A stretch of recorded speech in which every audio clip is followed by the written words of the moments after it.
monde entier est un théâtre. Et tous, hommes et femmes, n'en sont que les acteurs.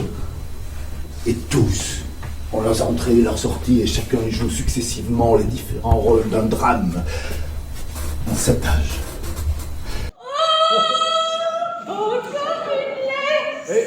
Mais non, mais c'est un collier, chérie.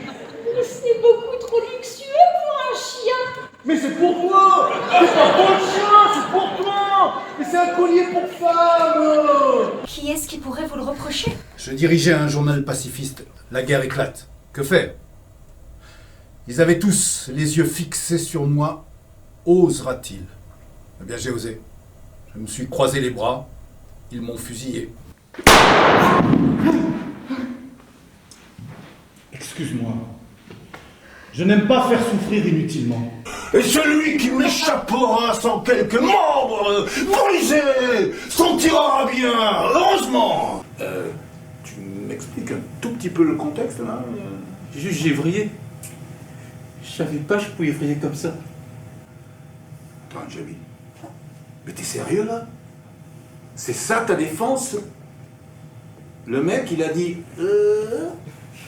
Non mais ça va être l'asile direct, hein, mon gars. Et cette cause, la connaissez-vous? Mon noble oncle? Je ne la connais pas, et je n'ai pu l'apprendre de lui. Avez-vous insisté auprès de lui suffisamment? J'ai insisté moi-même. Ainsi que beaucoup de nos amis. Il est le seul conseiller de ses passions. Le seul conseiller de ses passions. L'unique confident de lui-même. Oh, confident peu sage peut-être. Aussi secret, aussi impénétrable. Aussi fermé à la recherche et à l'examen. Ah, si seulement nous pouvions savoir d'où lui viennent ces douleurs. Nous serions aussi empressés pour les guérir que pour les connaître. Oh, si, on est coincé ici! Il manque à aller ici parce que cet atelier est fini avant. Oh, on fait ça pour le punir? Mais moi, je préfère des seins. J'ai toujours préféré les expressions silencieuses. J'étais très déçu, ma femme aussi. Oui, alors vos frustrations digestives ne sont pas exactement notre priorité, Yohanan. Je constate que l'imminence d'une fin du monde ne vous change en rien.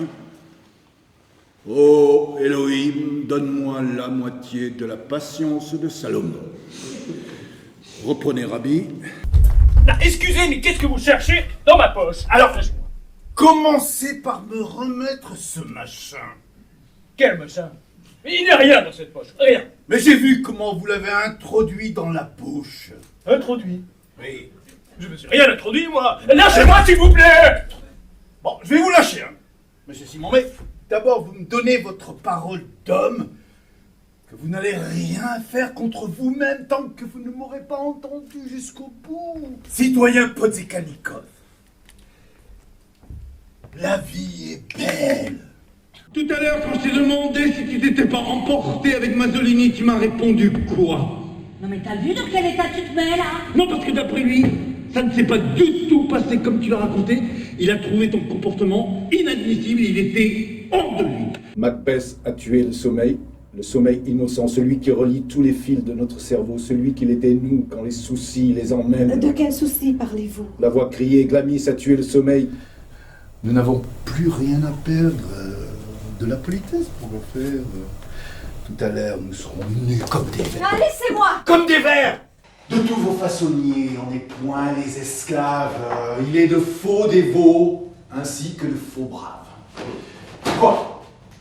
Vous ne ferez nulle distinction entre l'hypocrisie et la dévotion. Voulez-vous les traiter d'un semblable langage et faire même honneur au masque qu'au visage, égaler l'artifice à la sincérité, confondre l'apparence avec la vérité, estimer le fantôme autant que la personne et la fausse monnaie à l'égal de la bonne? Que cela vous soit dit en passant, mon beau-frère. Oui, alors, quand je parle, on ferme sa gueule. Alors d'abord, tu vas m'expliquer pourquoi t'as braqué le tabac avec Jamil. Je fume même pas, je suis allergique. C'est toi qui as l'arme? Quelle arme? Moi, je joue pas au con. J'ai passé la journée au poste avec ton pote Jamil, je sais que t'as l'arme. Je suis en tête d'arrestation là. Mais quelle branquignole. On a tout sur la vidéo de surveillance, je le sais. Je l'ai regardé 4 fois d'affilée juste pour voir ton pote Jamil se prendre son lampadaire.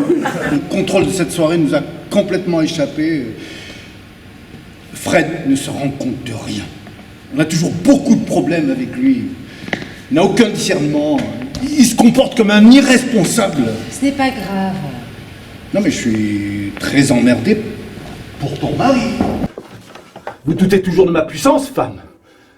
Et si la nature ne ressemble en rien à la mienne, ce n'est pas à moi de réparer ses défauts.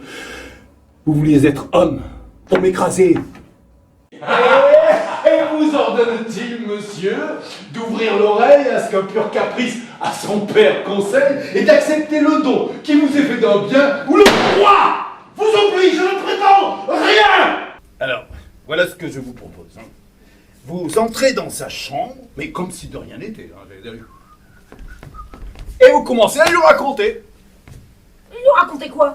Mais quelque chose au sujet du bonheur dans la vie, des cas réjouissants. Je ne connais rien dans ce genre-là, camarade Kalabouchkine. Eh ben, inventez. Dans votre bouche. Mais qu'est-ce qui se passe ici? Et personne ne dit rien.